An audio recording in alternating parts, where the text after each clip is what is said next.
Hello, everyone. So today we're going to be talking about revolvers. Okay, so which is the best revolver? I pulled out a bunch of revolvers here. It's not even all of them. It's just some of the revolvers I've collected over the years, and we're going to talk about them. So real quick, at the far end over here, I'll let you guys guess what that is. There's a hint right there, printed right on the gun. Okay, so that's the 500 Smith and Wesson. Okay, so that's the most powerful handgun in production handgun in the world. Way overkill. Okay, it's unless you're like a 400-pound bench presser, that gun is that's not a very pleasant gun to shoot. Okay, it feels like you're getting hit in the palm over here with a hammer. Okay, this one over here, the Raging Judge Magnum. I recently did a video on this. Now this shoots 454 Casull. It shoots 45 long Colts, and it shoots up to 3-inch 410 shotgun shells. Okay, we're going to talk a little bit about this. So now this is as you can see, this is a bigger, heavier gun. I think it's like a 5-pound gun. I think that's maybe like 4.5 or 4 pounds. So because this gun is so big and heavy, okay, and it shoots the ammunition that's less powerful than the 500. This gun, even with 454 Casull, is a lot more pleasant to shoot. Okay, so that's one of the things that with these guns. As the guns get heavier, you can more comfortably shoot more powerful ammunition. Okay, so here we got the Ruger Red Hawk. This is a 44 Magnum. Okay, I got another 44 Magnum over here. Right, kind of leaving this at the end. I'll tell you guys why, because I think that this is the most practical revolver to have. Okay, especially for like a self-defense. Well, self-defense, we're talking about bear defense, right? Because 9mm is plenty accurate for plenty sufficient, right? Not accurate, it's plenty sufficient for defending against humans. But for bear defense, I think this is probably this 44 Magnum with the 4-inch barrel is probably the best choice. So I kind of got that at the end over there. So over here, we got 357. Actually, we got two 357s right here. Okay, so this one is Smith and Wesson. This one is a Taurus. So a nice thing about this one that's kind of unique is, let's see if I can get this open with one hand. There you go. So that's a 7-shot. So that's one of the reasons why this is kind of unique, and I like it. So here's the thing. I've had many Tauruses over the years. Okay, any Taurus that I shot like more than 2,000 rounds on, I broke. Okay, so with high round counts, I can only say of Tauruses because I haven't run up high round counts on any of the Smith and Wessons or the Rugers. With the Tauruses, at one point early on in my gun training career, I was running up high round counts with a few different Tauruses, and every one that I ran went over 2,000 rounds. I pretty much broke the gun. Something broke on it. Something fell out of it. The timing went off. Something. So this one over here, this 7-shot, was given to me as a free replacement because Taurus does have a lifetime warranty, and if they can't replace the gun or fix it, they give you a replacement. So the one that I had was no longer in production, so they gave me this one. Okay, we're going to talk a little bit more about this in detail. Over here, we got Smith and Wesson 357. This is a 6-shot. Really nice shine. This has like the same finish as the 500, so it's kind of like a baby. It looks like it's a child of the 500 Smith and Wesson. These guns look very, very, very similar. Okay. Obviously that's 357. That's a 500. So anyway, let's get this one over here. So this one over here, even though it looks like a 357, it's actually a Taurus tracker. Okay, this is a 9-shot 22 long rifle. So this is a fun revolver that you can do lots of shooting with. And again, this one here was given to me as a replacement, right? Because the one that I had before that, which was really nice. It was a much lighter weight one than this.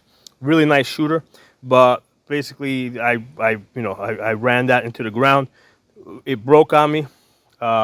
And when I sent it in for the lifetime repair, I mean, they just basically sent me another one. Now, because it's different serial number on these replacements, this one and this one, it had to go to an FFL, so I just had to pay the FFL fee for the transfer, but the replacement was free. Okay, so over here we got the Smith & Wesson 44 Magnum. Really like this. And over here we got a 10 millimeter Glock. I forget what number they are, but we're going to talk a little bit about that. So let me pause the camera, put it back up on the tripod.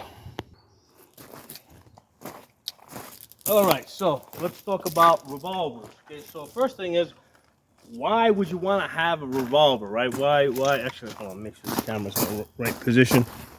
Yeah, a little bit more this way. Okay, yeah. So first question is, why revolver? Okay, why would we want to have a revolver versus a semi-automatic? So now the reason why I have so many revolvers is because I'm a gun instructor. Basically, I'm in the business, so I got to be able to train people on it. I have to have a frame of reference. I got to be able to say, I've shot basically all guns, and I can tell you, I can recommend this gun to you versus that gun. You know, so I have to have that frame of reference, which is part of the reason why I have to have lots of guns, and I have to shoot them all on a somewhat regular basis. Even though I don't shoot these guys that much anymore, because, you know, I already did that like 10 years ago. So I already, you know, I mean, I've already built up that experience. But once in a while, I'll pull them out for fun. So let's talk about the 500 Smith & Wesson, okay? So I bought this some, I don't know, almost 10 years ago when I was much younger, okay? Much stronger, okay? Yeah, so basically, you know, with the 500 Smith & Wesson, I've mentioned this in a separate video that I did a long time ago. It's a 5-shot, okay? And the first shot is wow, okay? You shoot that first one, I mean, it feels like you're getting hit here with a hammer, and you're like, wow, okay? The second shot is gonna be like, ouch, okay? Now you're starting to feel that pain, okay? The third shot is like, okay, this is no longer starting to be fun, okay? Fourth shot is, I hope this is the last one, okay? And the fifth shot is, I'm not gonna shoot this gun for at least another month, okay? So that's, those 5 shots, that's the shooting experience of a full power loads with the 500 Smith & Wesson, okay? And that was 10 years ago, like I said, when I was younger and much stronger. Nowadays, it's like, okay, maybe I'll shoot this once every 2 years or something, okay? But it is a beautiful gun. It's got a ported barrel here, right? It's ported. This one here is, you know, it looks like it's like an 8-inch barrel because of the cylinder being fairly big, all right? But yeah, it's actually like a 6.5. Okay? So one of the things with these large cylinders, right? Because here's the thing, this is a mechanical gun. So when you press the trigger, you're mechanically pulling back the hammer and rotating the cylinder. Okay, so the bigger the cylinder, the more mass you're turning, the slower you're gonna be. Okay, so with this gun here, it's a very smooth gun. Like I can actually, like, not that I would ever actually shoot full power loads that fast, okay? First of all, they're pretty expensive, so you're gonna want to savor them and go slow with them. You know, that's part of the reason why I got into reloading, okay? But it's a very smooth gun, okay? But like I said, it's a great novelty. Is this a good gun for bear defense? And we're not talking black bear defense, right? Black bears you can kind of deal with. First of all, they're not aggressive. Like, and if you ever did get one that was somewhat aggressive, I would probably shoot this little Glock 43, not the bear, but basically at the ground, kind of scare it off, and usually they'll just don't go running. Okay, so black bear is not aggressive. If you got like a brown bear or a grizzly bear, yes, this will do the job. Okay, plenty adequate. But however, if you don't make that your hit with the first shot, you might not get that second shot because that follow-up shot is just going to be so slow, and you know, it's probably, you know, even though the gun is adequate, it's hard to make follow-up shots with. Okay, so this is not a good choice. Okay, so 454 Casull. Okay, so this is a Raising Judge Magnum. Shoots Like I said, it shoots a 45 long Colt, 454 Casull, and up to 3-inch 410 shotgun shells. And I was planning to do a separate video on, is this gun practical? Having had this gun for some 10 plus years, what I find is that it doesn't do like it does three things, but if you had like a dedicated 454 Casull gun, it would probably be lighter, a little bit. First of all, like let me pull the trigger here, right? As fast as I can go.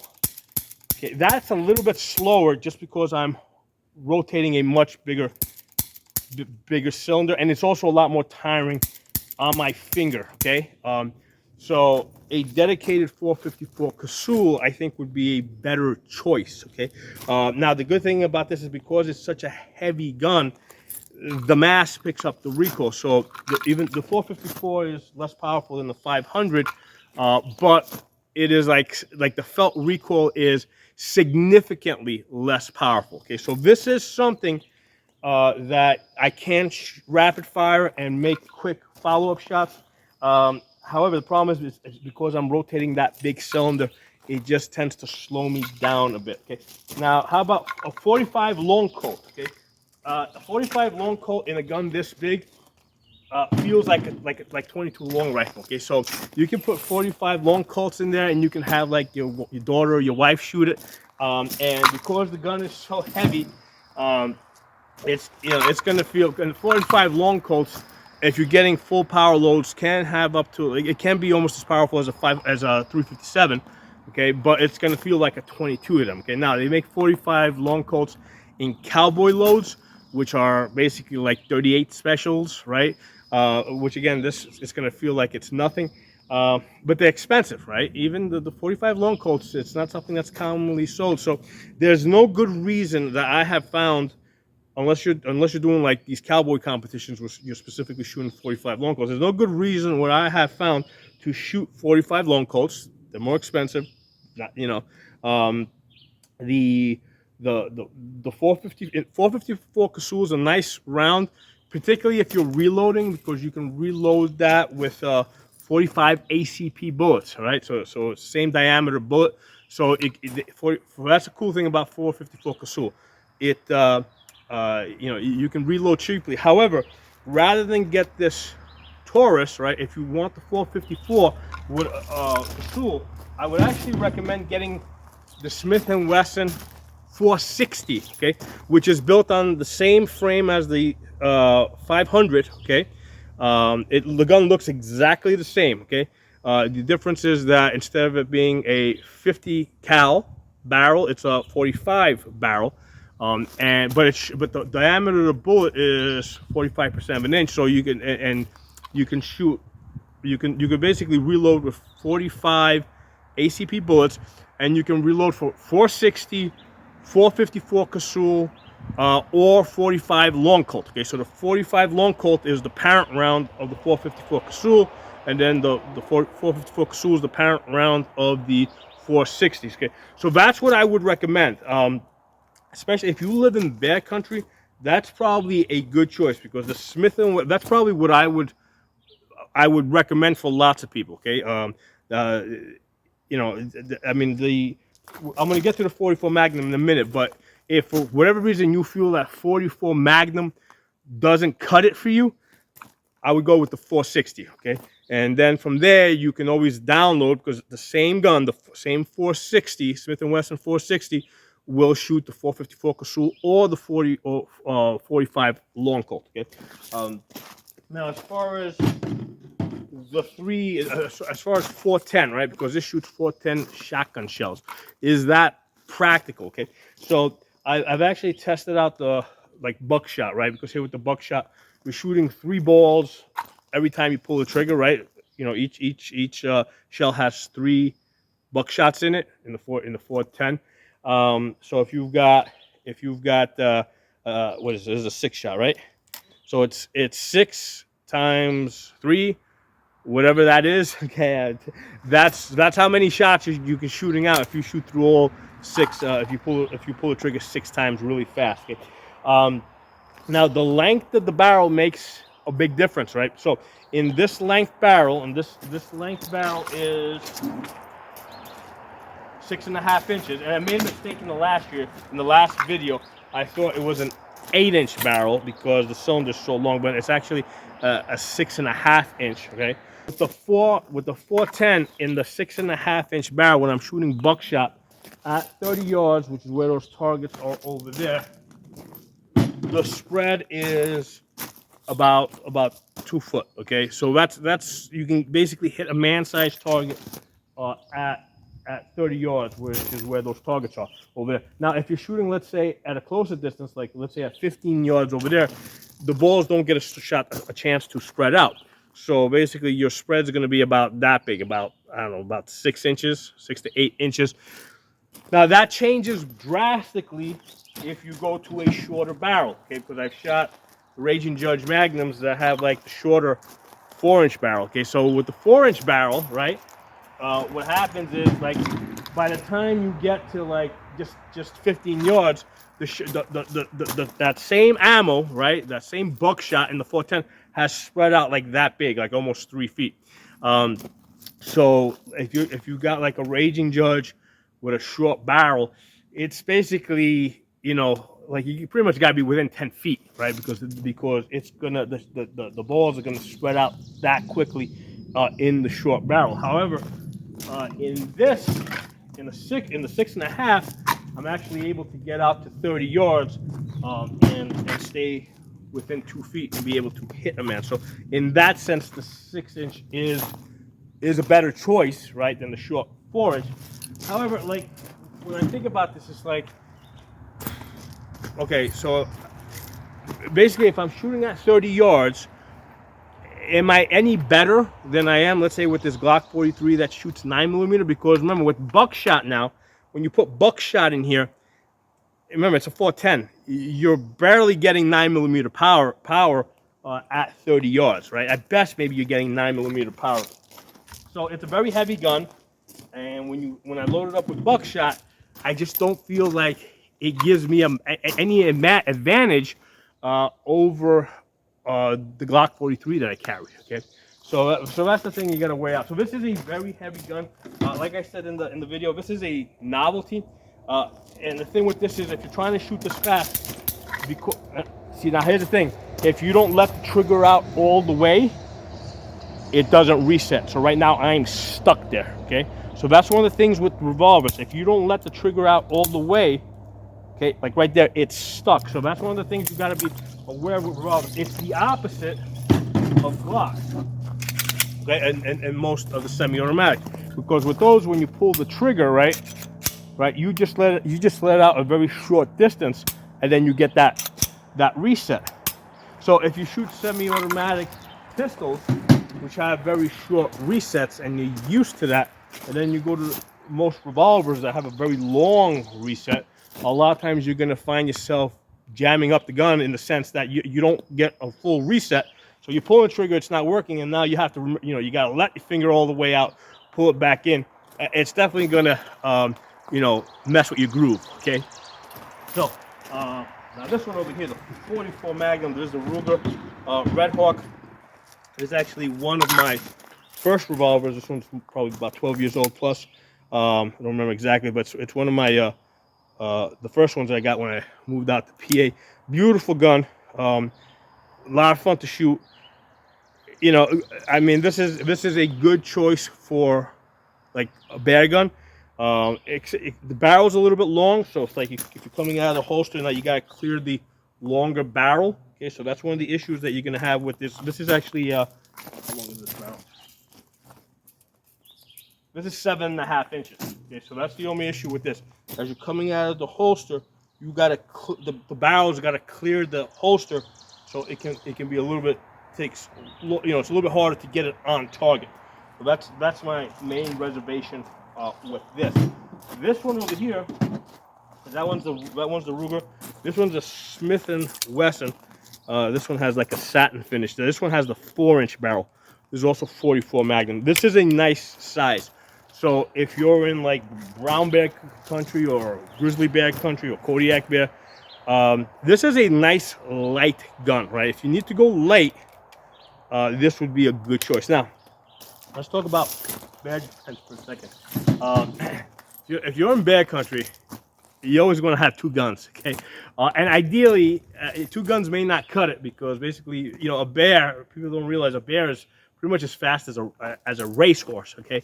And you know, horses normally don't sneak up on you.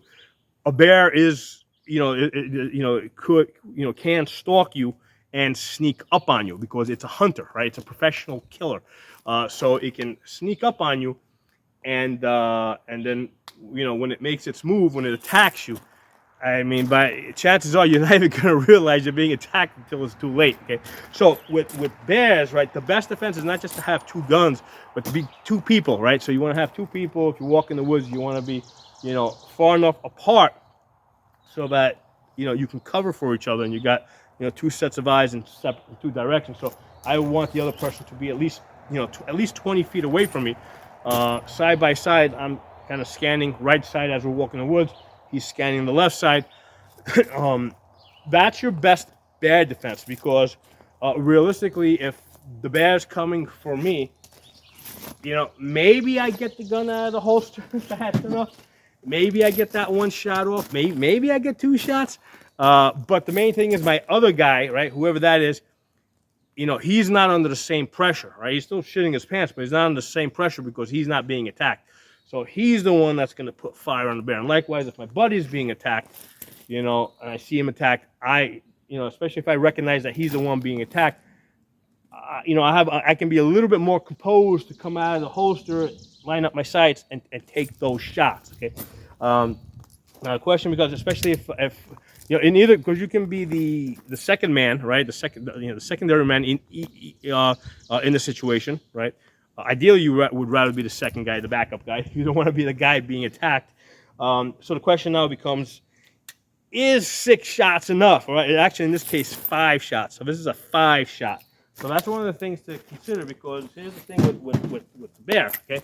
A big bear that weighs like, I don't know, whatever, 1,000 pounds, 1,200 pounds, you know, if it's charging, right, it's got enough adrenaline pumping through its body that you could probably shoot it right through its heart, you know, fatally kill it, and it'll still be able to close the distance and potentially, you know, kill the person that you're trying to save. So that's one of the things with bears. I mean, they just, you know, it will take, you know, even with a large 44 Magnum, maybe even with a 500 Smith & Wesson, even with a powerful hunting rifle, okay, it can take multiple shots to stop it because it's got all this adrenaline going through its body, and it's not likely that you're going to be taking a headshot.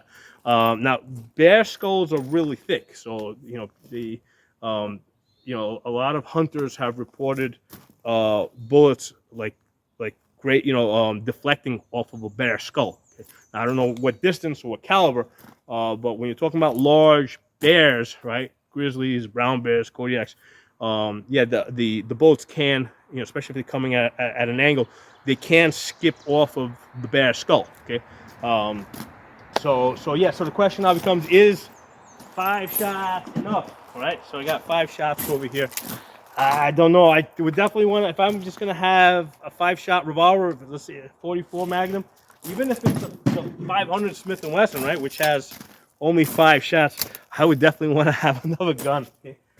So that's where I think the 10 millimeter, you know, where you're looking at like 12 shots or something like that. I don't remember exactly what, you know, 10 millimeter I think is, for that reason, is the better choice, right? Because despite of shot placement, right, you know, you may not drop the bear, okay? Even if you're shooting it right through the heart and through the lungs, you know, he's charging, he's got adrenaline running through his body.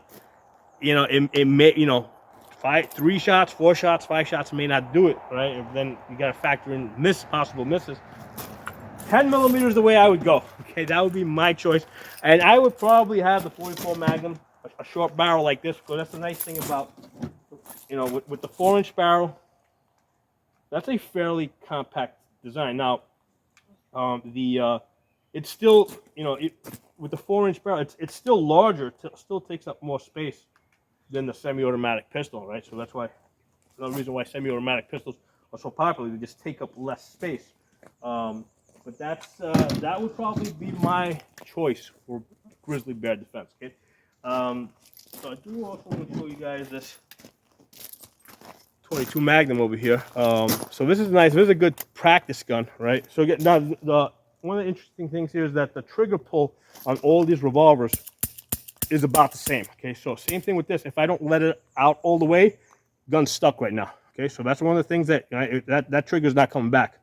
You know, I have to let it out and then pull the trigger. Okay, so that's one of the things that you gotta understand with revolvers. You gotta have that. You gotta let out that trigger all the way, and that's one of the things. Like under stress, if you're scared, maybe you don't let it out of the way. Especially if you've been practicing with semi-automatics that have a short reset. You know, now you're more prone to not letting it out all the way. Okay, so I want to do something with you guys. Put my ears on. We're gonna shoot the 454. We're gonna shoot the 44 Magnum and this 22. I'm gonna shoot at that target over there, and I'm gonna try and shoot as fast as I can. All right, I'm gonna try and dump the cylinder. Let me make sure this camera's still rolling. Okay. So we're gonna start off with the 454 Casull. Actually, this one's got two latches.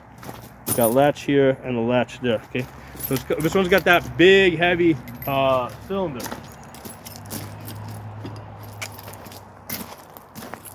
.454 Casull loaded with 45 ACP bullets.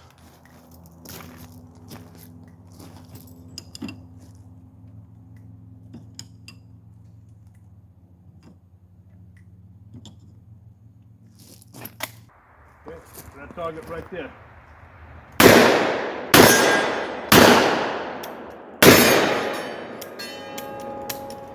Okay, so we did get two misfires. Again, these are reloads that I did several years back. I covered in the last video what I used. Oops. And actually, I think it's the primers, because these primers are being hit here good. This one's are not being hit, so I think the primers are probably bad or very hard or whatever. Again, I mean, if I was going to rely on this for bear defense, I wouldn't be using reloads. But the point is, I just want to see how fast I can shoot this. But anyway, let's do the 22 Magnum now. All right, so this one over here, this is a great practice gun if you like revolvers. This tracker, right? You just shoot, load it up 9 shots with 22 long rifle.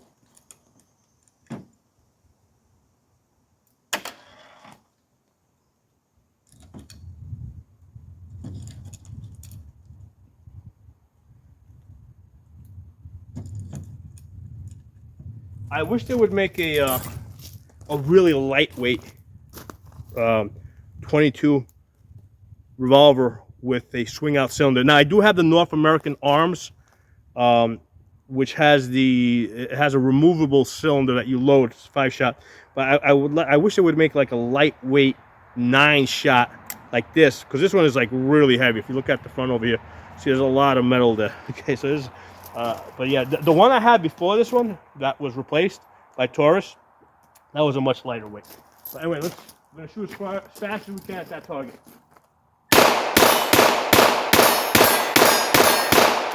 Okay.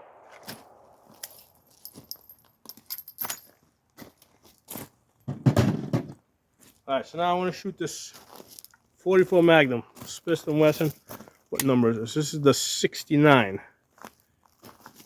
Yeah, they have the model number inside of on the frame inside of the crane over here. That's where you keep the model. So there's only a 5-shot.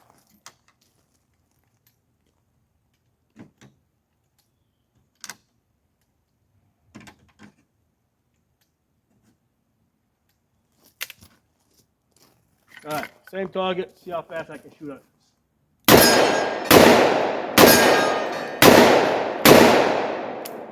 Alright, so yeah, this thing was moving. Now this is a 44 Magnum.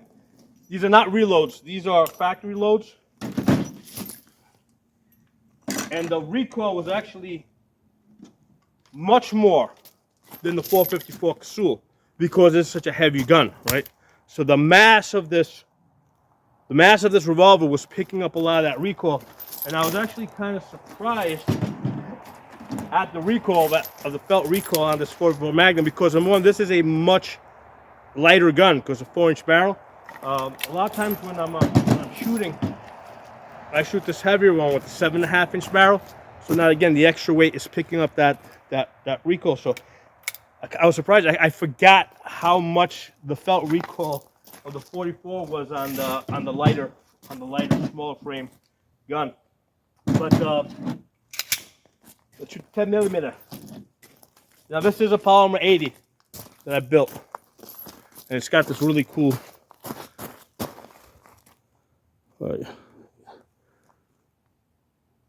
It's got that really cool optic there. So the way this works is when this is at full extension, you use the outer circle to center on the target. So if you're off, that brings you to the center. So that's the Holosun 507 ACSS.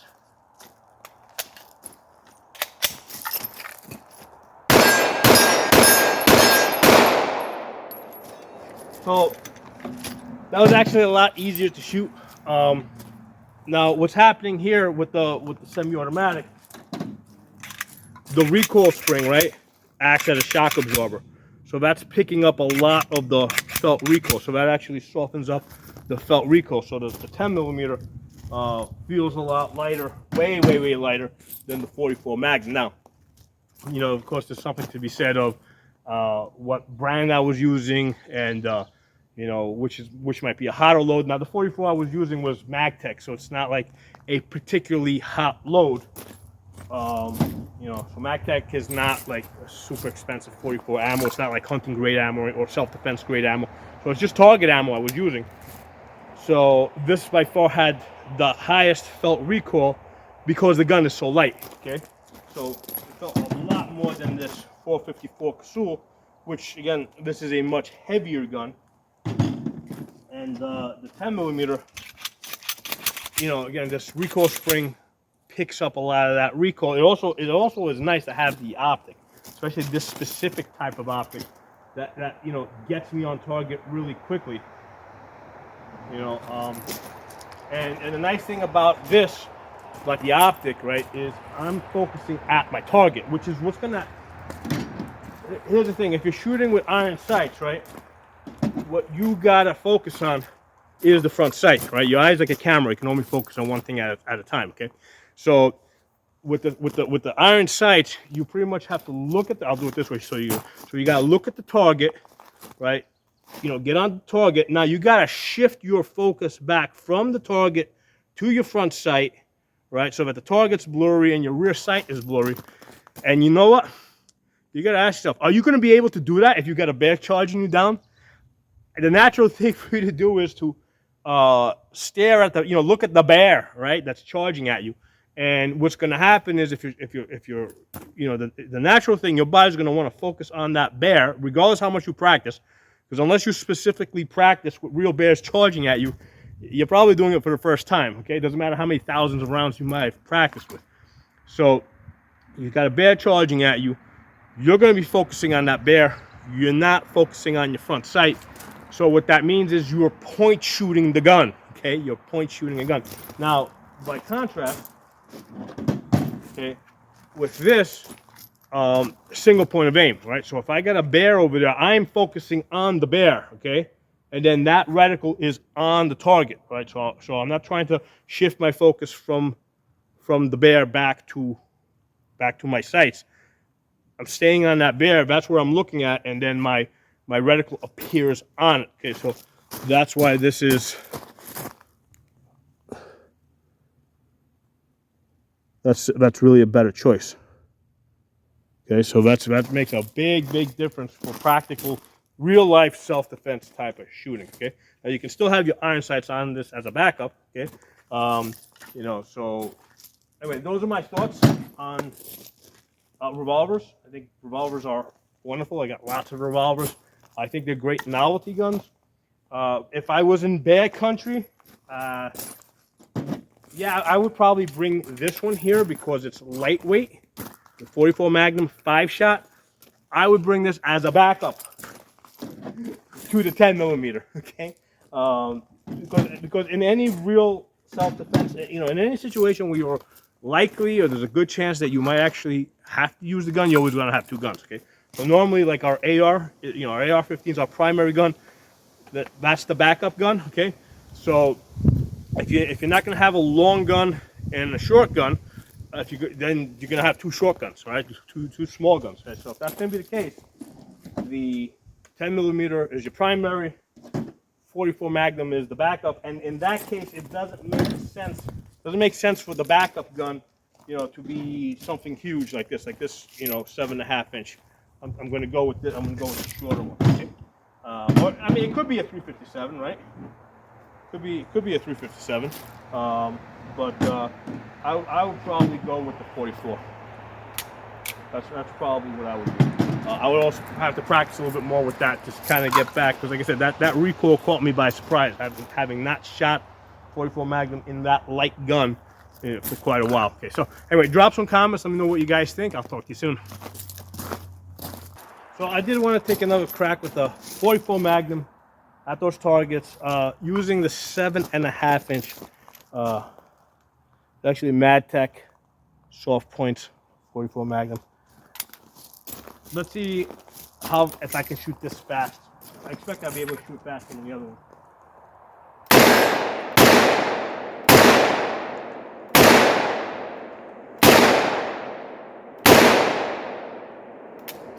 Yeah, no, that's still recoil there. It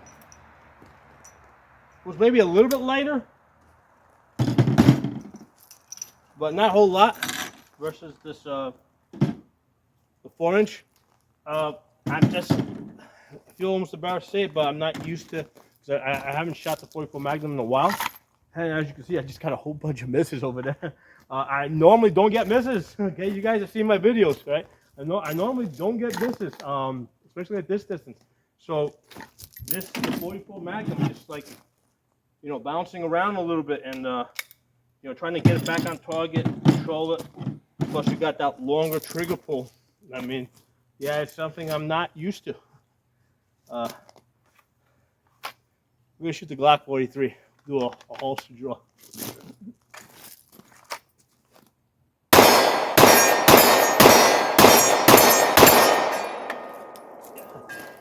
Yeah, that's what I'm used to shooting. This is what I've been shooting for the most part. Either the 43 or the 17 or the 19. Lately I've been doing most of my shooting with the 43 because that's what I carry. But yeah, it's yeah, if you're used to shooting these handguns now that have these short resets, right, where it just lets out there, then you press it, and then you go to something like these revolvers that have this long reset, where, you know, if you don't go all the way, all of a sudden you don't reset. Yeah, that's a whole, you know. I mean, obviously I've done plenty of shooting with these, but it's really easy to forget. And you know, if I was going to be carrying revolvers, right, which I'm not planning to, but if I was going to be carrying revolvers, yeah, I'd have to go back and start doing I'd have to start doing a whole bunch of training with it. You know.